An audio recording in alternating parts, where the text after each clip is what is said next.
Hello అండి. Hi. ఎలా ఉన్నారు? బాగున్నాను. నేను చాలా బాగున్నాను. మీరు కూడా బాగుండాలని కోరుకుంటున్నాను. ఈరోజు అయితే మామూలు కటింగ్ అలాగూ చూపిస్తా చూడండి. క్రాస్ కటింగ్ అండి నేను చూపించేది. ఈ స్కేల్ ఉండాలండి. ఈ స్కేల్ అనేది ఉంటేనే మీకు బ్లౌజ్ కటింగ్ ఈజీగా కట్ చేసుకోవచ్చు. కొత్త వాళ్ళకి ఇంకా ఈజీగా అర్థమైద్ది ఆ స్కేల్ ఉంటే. చూడండి, లాస్ట్ వరకు చూడండి, ఎండ్ చేయకుండా. నేనైతే నార్మల్ బ్లౌజ్ తీసుకున్నానండి. 3 బ్లౌజులు అయితే 3 బ్లౌజ్ కట్ చేయను. ఒకటే బ్లౌజ్ కట్ చేసి చూపిస్తాను. నెక్స్ట్ చూపిస్తాను. ఇప్పుడైతే అది ఫోల్ తీసుకోవాలండి. ఫోల్ తీసి మడతేసుకోవాలి. నాకు ఇంగ్లీష్ రాదండి, తెలుగు చెప్తాను. ఎందుకు ఇదంతా తలకాయ నొప్పి.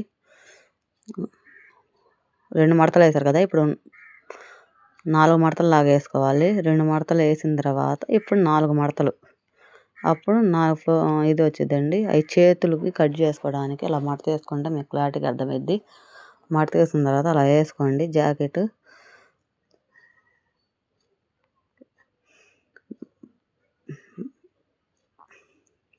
ఇప్పుడు స్కేల్ తీసుకోండి.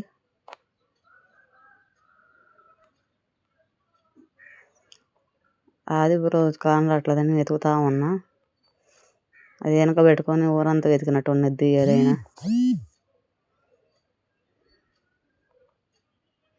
అంతేనండి, టైలర్లకి మతి మరపు ఎక్కువ. ఇప్పుడు అది ఉంది కదా, లైనింగ్ బ్లౌజ్ అండి. అది లైనింగ్ బ్లౌజ్ తీసుకున్నాను. లైనింగ్ బ్లౌజ్ అయినా ఏం కాదండి, కట్ చేసుకోవచ్చు. ఇప్పుడు స్కేల్ ఉంది కదండి, స్కేల్ పెట్టుకొని మనకి ఏలు ఉంది కదా, దానికి గీత ఉండేది కదా ఏలుకి, ఆ గీత వరకు వదిలేసుకోవాలండి. చేతి పనికి అది చేతి పనికి వదిలేసుకొని స్కేల్ పెట్టుకొని దాని మీద గీయండి. గీసిన తర్వాత ఇప్పుడు లైనింగ్ బ్లౌజ్ ఉంది కదా, అది అంచు అనేది ఆ గీసిన దాని మీద పెట్టుకోండి. ఈజీగా అర్థమైంది మీకు. ఇప్పుడు అది సంఖ భాగం అండి. సంఖ భాగం మన దగ్గర ఖర్చు ఉన్నది. మనకి క్లాత్ వదిలేసి కుట్టేసి ఉంటారు మధ్యలో. ఆ కుట్టు దగ్గర కాకుండా వదిలేసిన క్లాత్ ఉండేది కదా కొంచెం, ఆ క్లాత్ దగ్గర మనకి గీసుకోండి. ఈజీగా అర్థమైద్ది మీకు. మనకి అది మడత వేయాలి కదా, మడత వేసుకొని కుట్టుకుంటే కానీ మీకు అర్థం కాదు. ఇప్పుడు అది స్కేల్తో గీయండి. అది సంఖ అండి. సంఖ అనేది అలా ఆమ్ షేప్ లాగా ఉంటేనే మీకు జాకెట్ బాగా వచ్చిద్ది. అలా పెట్టుకొని గీయండి. గీసిన తర్వాత చూడండి ఒకసారి.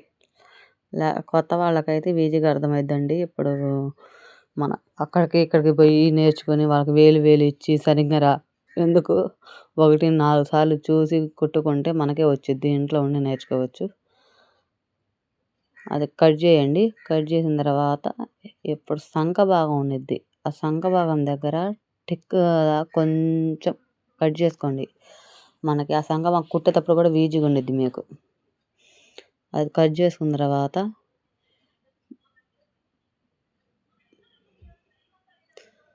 స్కేల్ పెట్టుకోండి. జాకెట్ అది కొంచెం అర్థం కాలేదు. అదేం కాదండి, సంఖ భాగం కొంచెం వదిలేసి మనమైనా కట్ చేసుకోవచ్చు. ఆ స్కేల్స్ ఇది లేదని నేనే ఇంకా దాంతో పని కాదని గీసాను. గీసి కొంచెం 4 మడతలు కట్ చేసుకోకూడదండి, తీయాలి. 2 మడతలు తీసేసి ఇప్పుడు మడత తీసేస్తే వచ్చిద్ది. ఇప్పుడు అది సంఖ భాగం అంటారు. అది సంఖ భాగం కట్ చేసుకుంటే మనకు క్లారిటీగా వచ్చిద్ది. ముడత రాకుండా ఉండిద్దండి ఆ సంఖ భాగం అనేది కట్ చేసుకుంటే.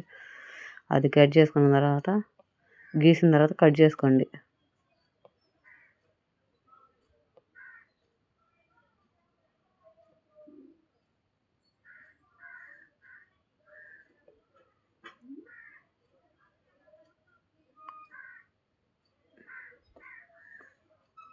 అది పక్కన పెట్టేసి ఇప్పుడు అది 4 మడతలు వేసాం కదా, 4 మడతలు తీసేసి 2 మడతల మీద వేసుకోండి.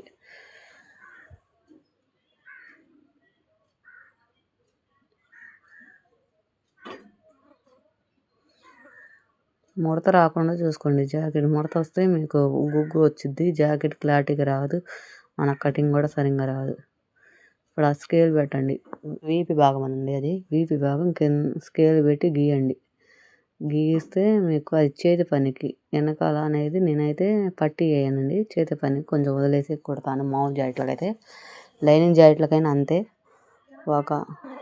అలాగే పెట్టి కట్ చేస్తాను, అలా పెట్టి కుడతాను.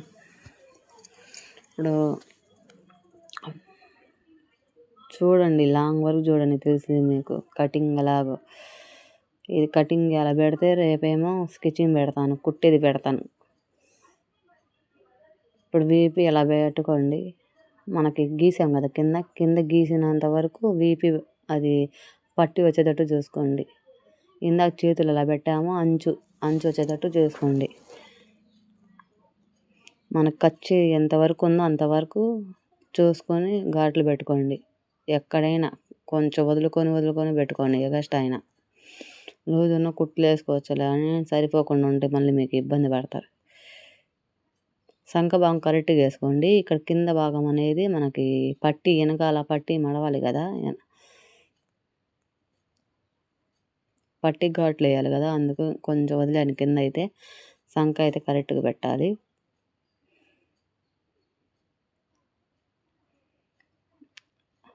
వంకర్ స్కేల్ ఉంది కదండి, అది ఉంటే ఈజీగా అయిపోయింది మీకు సంఖ భాగం కూడా. ఇప్పుడు డిజైన్ స్కేల్ కూడా ఉంటున్నాయండి, ఈజీగా మోడల్స్ ఈజీగా నేర్చుకోవచ్చు. నేను అవి కూడా చూపిస్తాను మెల్లంగా. చూడండి, లైక్ చేయండి, షేర్ చేయండి, సబ్స్క్రైబర్ చేసుకోండి, కొంచెం సపోర్ట్ చేయండి.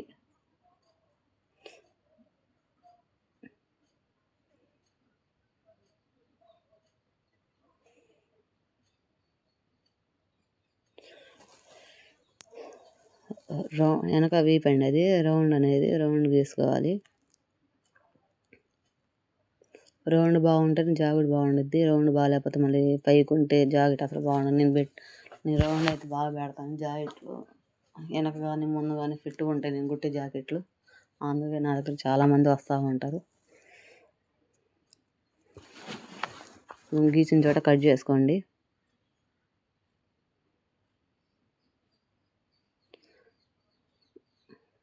రౌండ్ కూడా కట్ చేసుకోండి.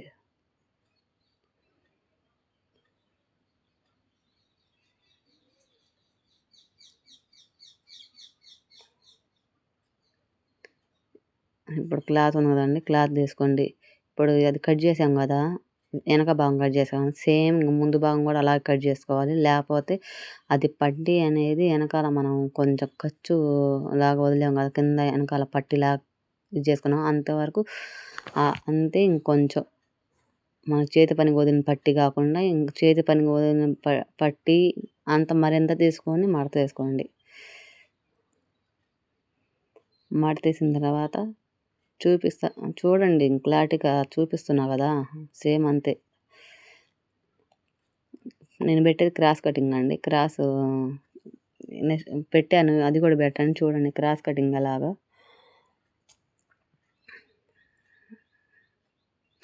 క్రాస్ కటింగ్ అయితే బాగుండిద్దండి, జాకెట్లు కూడా బాగా కుదురుతాయి.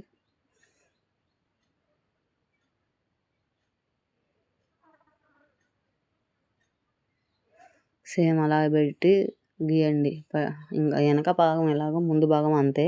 లేకపోతే వెనక కింద పట్టి అని మడిచాం కదా, దీనికి షేప్ పట్టి వచ్చేది, దానికేమో చేతి పని పట్టి వచ్చేది అంతే.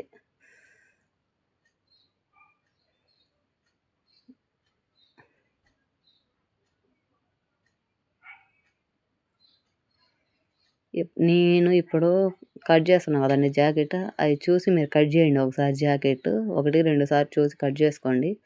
కట్ చేసుకొని రేపు నేను కుట్టేది పెడతాను, అది కూడా చూసి కుట్టుకోండి. జాకెట్ పర్ఫెక్ట్గా రాకపోతే నాకు చెప్పండి, నేను చెప్తాను మీకు. ఎవరండి చెప్పింది? జాకెట్ నేను కుడితే ఇంక రిమార్క్ ఉండదండి. టేపు కొలతలు అటు ఇటు ఉంటాయి కానీ బ్లౌజ్ కొలతలు పర్ఫెక్ట్గా వస్తాయి.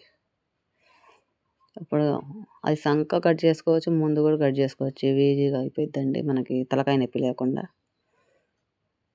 సంఖ బాగున్నది, కొంచెం కిందకి దింపి గీయండి కొంచెం.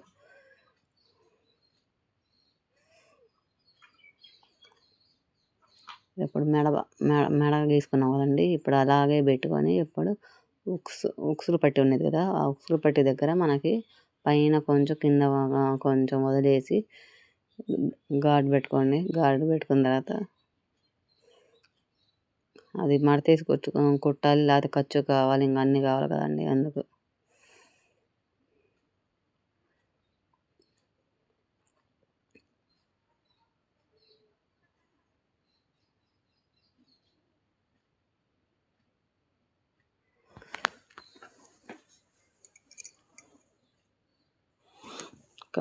గీసిన దాని మీద కట్ చేసుకోండి.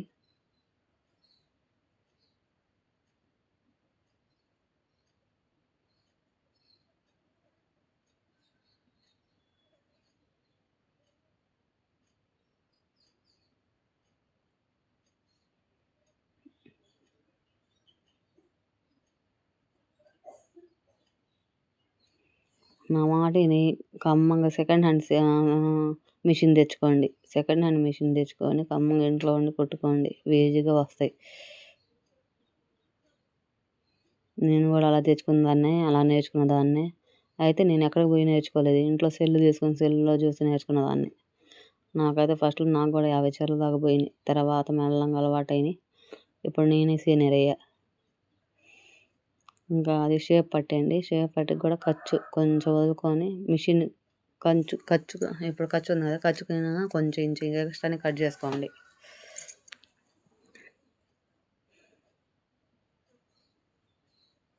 ఇంకా అంతేనండి. సేమ్ అయిపోయింది.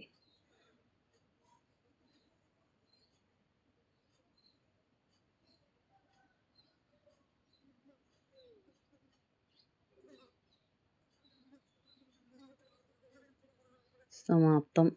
బ్లౌజ్ లైక్ చేయండి, షేర్ చేయండి, సబ్స్క్రైబ్ చేసుకోండి ప్లీజ్.